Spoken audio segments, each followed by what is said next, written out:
Okay, I've got some explaining to do before I start this video. I know it's been like 8 centuries since this game released, and on that note, I don't care. What I did want to mention is that originally I had planned to do a review of every single hour of Trails in the Sky, but after 25 hours of gameplay and editing, I realized that's too much of an ask. It completely ruined the game for me and just wrecked my upload schedule. If you're wondering why I didn't upload for 2 months, blame this video. So in an attempt to save my upload schedule, I abandoned it. Then just last week I realized, wait, I put so much work into this, I'm not just gonna delete it off the internet. So here I am with the hourly review of chapter 1 and the prologue. Anyway, cue the well-edited intro. Oh, and ignore the parts where I say this is a full game review. Trails in the Sky remake releases tomorrow, and it couldn't have been released at a more perfect time. I tried Trails Through Daybreak, and now I want to start from the very beginning and experience this so-called 10 out of 10 franchise. Luckily, this remake is exactly that, the very beginning of the currently 13-part series, and I'm gonna review it, and not just the whole game.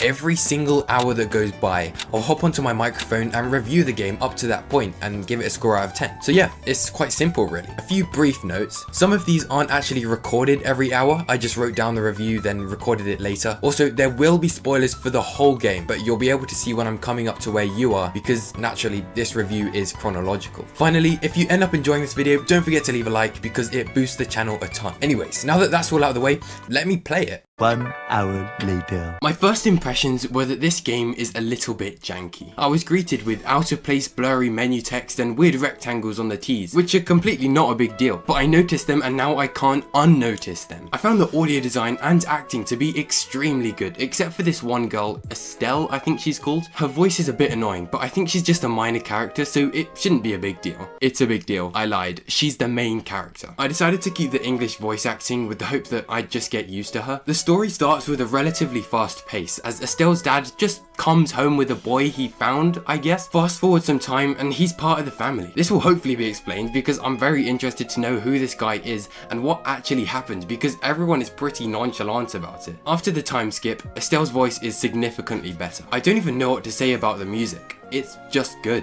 There's actually some awesome settings that let you switch from the remake music, arranged music, or even the original. This setting made me love the game disproportionately more considering it's literally just a setting option. I completely fell in love with the energy of Estelle. She's so energetic but not in an annoying anime way. It doesn't really feel forced and she feels like a real person, so props to the writers, animators, and the new voice actor. I've only had about 5 minutes of real-time combat gameplay, so I don't really want to comment on it, and I haven't even tried the tactical aspect of it yet. I made it to the village in about 20 minutes and spent the rest of my first hour just running around and talking to everyone. The game made a big deal to say that NPCs will update their dialogue as you play and have many storylines you can follow along. So far, it's a pretty solid start. 7 out of 10. And for my scoring system, I'm going to be reviewing everything I've played so far up to each hour in isolation, rather than how I think the whole game will turn out to be. Anyway, I've literally only played for an hour, so let me get back to it. My second hour was spent learning the ropes for orbaments, arts, etc. It was a little boring, but a necessity, and something that will definitely pay off in the long run. Things were pretty similar to the time I spent in Trails Through Daybreak, with the way you purchase quartz, sell Sepith mass, and use the rest for more abilities. I will say that they kind of dump everything on you all at once. I did about 5 back-to-back battles with new mechanics and tutorials within each one. I would have liked to have had maybe just a little time with each new mechanic before learning the next one, but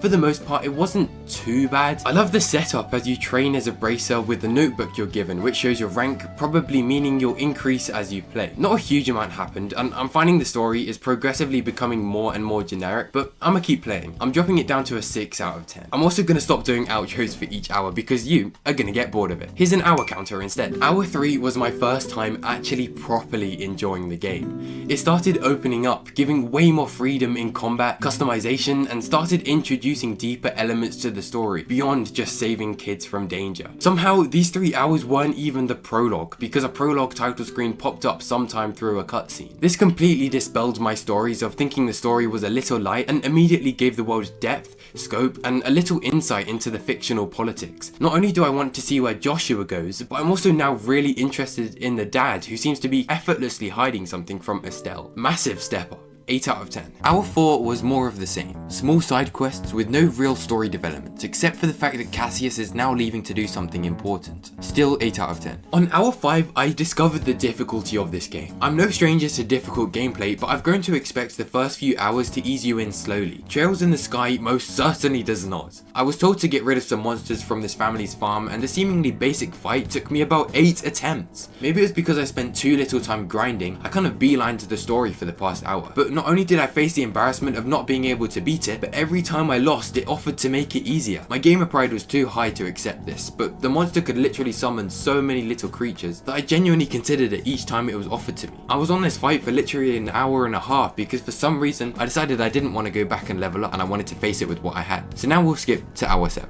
8 out of 10. After finally beating the enemy, I completed a few more mini quests, visiting a mine and just filling in for Cassius before I met a reporter and a camerawoman who just felt like they would be at least slightly important to the plot. I had to go all the way back to a dungeon-like tower I'd already visited, but with the introduction of fast travel, it was less tedious. 7 out of 10. Just because everything has felt pretty repetitive so far, with minimal story development, though I guess I can't expect that every hour. In hour 8, I chased down a group of thieves that ended up being sky pirates. Despite the name of the game having the word sky, for some reason I never expected elements like this. Even though I got back what they stole, they escaped on an airship, and so I have a feeling I'll be seeing them again. This felt like the first real boss fight, but ironically, I struggled more with the farm enemies earlier. I also got dumped with what I assume will be the main plot. Cassius is missing, alongside an entire airship. After finding this out, Estelle visits the place where her mum died and recounts the traumatic events linked to a war and political tension. I also have no idea what's going on between Estelle and Joshua, because Estelle seems to have a crush on Joshua. Joshua accidentally flirts, but also they see each other as siblings. So yeah, I'm a little confused on their dynamic. I feel like this is where the full game begins. I also reached chapter 1, so that's pretty cool. 8 out of 10. After looking back at my mini reviews, I realized I'm kind of just recounting the story, so I'll try to stop doing that from now on. Hour 9. In search of Cassius, I crossed a border which opened up a whole new area to explore. I was kind of annoyed that I couldn't go back because I ended up not completing some of my side quests. I was surprised to find some more modern elements in the city of Bose, because up until that point most of the game had been pretty rural and smaller scale. I'm still thoroughly enjoying the changing NPC dialogue with loads of mini storylines. There's also a sequence of books that I collected which I couldn't really be bothered to read,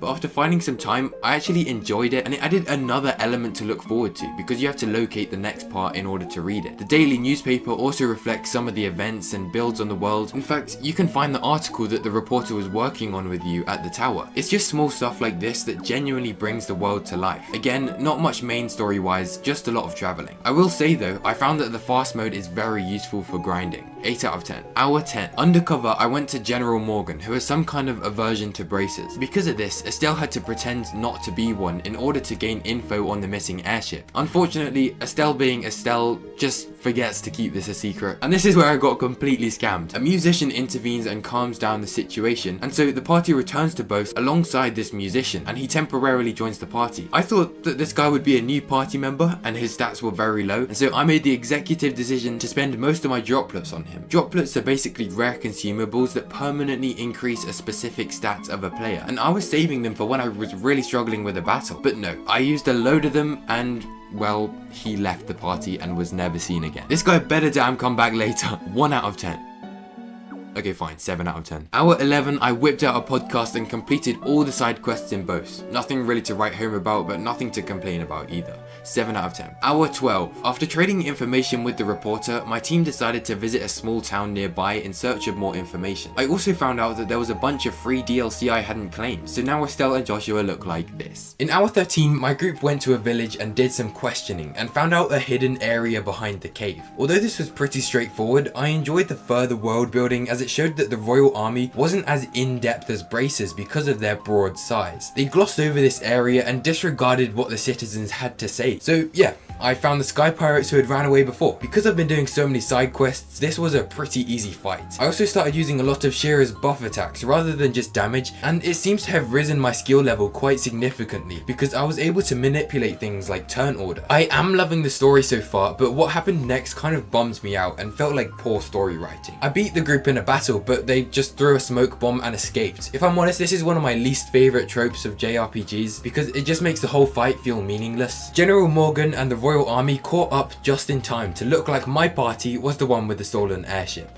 typical. So yeah, we got locked up, but at least we were right next to Olivier, who was in the next jail cell over, because it meant that there was a chance he will join the party again. Can't lie, 6 out of 10. Wasn't a fan. Hour 14, I was busted out of prison by the mayor. Also, so was Olivier. Apparently he got locked up for trying some kind of super expensive wine that he wasn't supposed to have. Turns out it was the mayor's and she forgave him. Anyway, more importantly, Olivier is back in the party. I didn't waste my droplets. After deciding what to do next, the group decided to visit a lake in pursuit of a lead. But first, as all good gamers do, I did some side quests. No change to the score, 6 out of 10. Hour 15 was pretty chill. The start was just me finishing side quests from hour 14, but I also ended up at the lake with some free time and we waited for some suspects to visit that night. There was a little fishing minigame thing that was pretty fun. It was just some menus that let you choose where to fish, what to use as baits and how to reel it in, but it was actually quite relaxing. Olivier and Shira also nearly drank themselves to death, so that's pretty cool. Also, there was a heartfelt moment between Joshua and Estelle, who finally explains the nonchalantness of Joshua's past. Estelle agreed not to question his past because he doesn't want to share it yet, but Joshua was confused at how she could overlook such a massive emptiness about him and still love him as a family member. It was all pretty deep and I'm giving it no justice by describing it now, so I'll move on. It might sound a bit weird to boost the score so much considering barely anything happened, but 9 out of 10.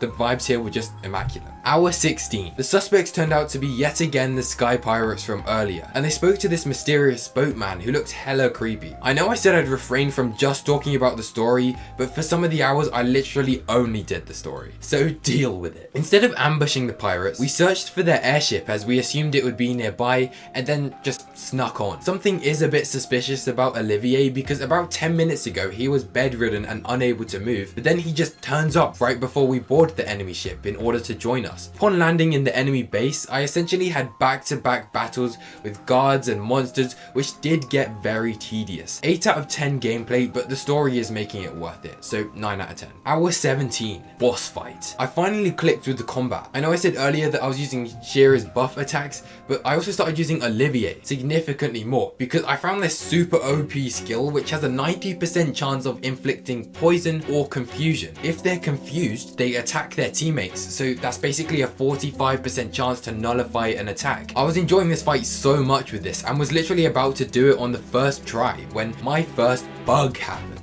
It just paused after an enemy attack and all I could do was check if I could perform an S-break. I couldn't, so I was stuck. Luckily the game auto-saved right before the fight and I was able to win the next time round, but it just left kind of a sour taste in my mouth. 8 out of 10. Hour 18. Airship recovered, still no sign of Cassius. After finding a letter and gift for Estelle and Joshua, they find it was written by Cassius right before disembarking the airship. Wait. Disembarking? Yeah, apparently he cannot say why, but when he boarded the ship, he had to get off and leave immediately. This, paired with the world building of literally everyone knowing who Cassius Sprite is, intrigued me so much. After realizing that he was safe though, Estelle and Joshua decide to visit other branches of the Bracer Guild as they no longer have to search for him. Unfortunately, Shira and Olivier leave the party and return home, which I'm hoping isn't permanent or we'll have another droplet situation on our hands. It then faded to black, the end of chapter 1. Then Olivier is a spy and Shira knew the whole time but just didn't want to scare the kids, and they just talk about this in a normal situation. Why is everyone in this game so nonchalant? Ladies and gentlemen, it's our first 10 out of 10 hour, and that concludes chapter 1. The scores aren't a perfect representation of how I felt because I kind of just compared them to all the previous hours. So yeah, thank you for watching. Hopefully my next video will actually be complete.